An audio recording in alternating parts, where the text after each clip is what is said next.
So I don't know if you've heard all the hubbub on social media about this mysterious footprint here on the outskirts of Torquay, but we're here to check it out today. Whether it's real, whether it's a hoax, let's find out. What do you think? I'm pretty sceptical about Bigfoot living anywhere near Torquay.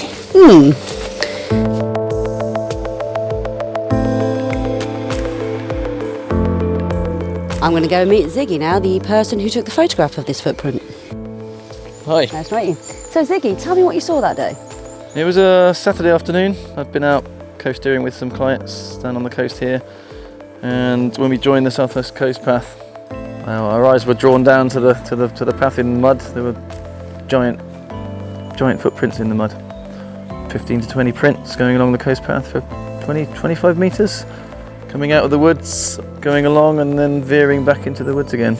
And it's just really odd. I've never seen anything like it. What do you think they were? There's two possibilities. It's a Bigfoot, walking around, or it's someone huge out for a walk in the forest with no shoes on. Those are the two possible options. Take your pick.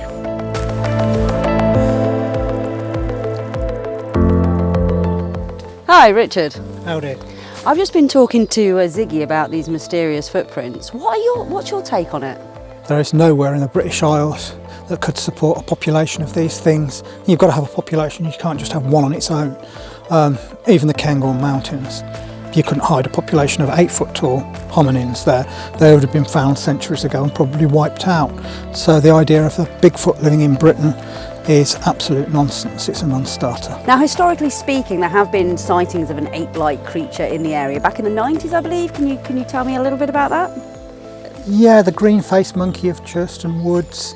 It's a little vague. There's not that much detail on it, other than there's this thing that looked like a monkey with a green face. Well, there are no monkeys with green faces. There are mandrills which have blue faces. There are no monkeys with green faces. It could have been something that escaped from a zoo and was misidentified, or it could just be a load of old nonsense. If we were looking at a bit more open-minded and paranormal, what would you think would account for that?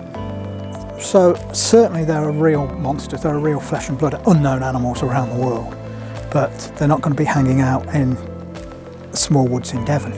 So I think what is happening is that there is a creation of unconscious Gestalt thought forms, and this is coming from the Gestalt, the collective, if you will, unconscious of humanity, still being haunted by these ancient terrors in their genetic memory, and they are creating these monsters.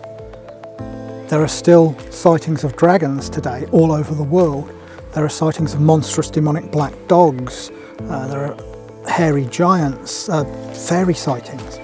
And I think a lot of these are tulpas created by our subconscious, and they become physically real for a while. They can interact with things, they can kill livestock, they can leave footprints, they can scare the hell out of people.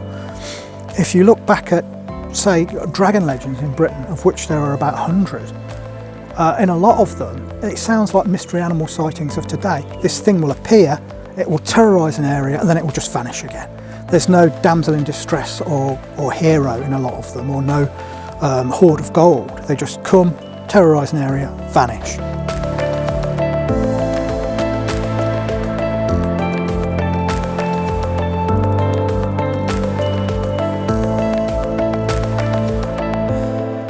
So obviously with your theory of misidentification, we're going to see if we can try and recreate this print using some of the methods that we spoke about. Yeah.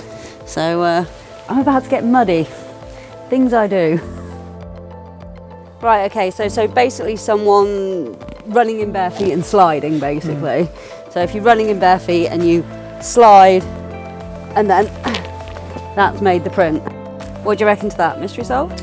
It does look similar. It's a possibility. It's one of several possibilities. It does look pretty similar.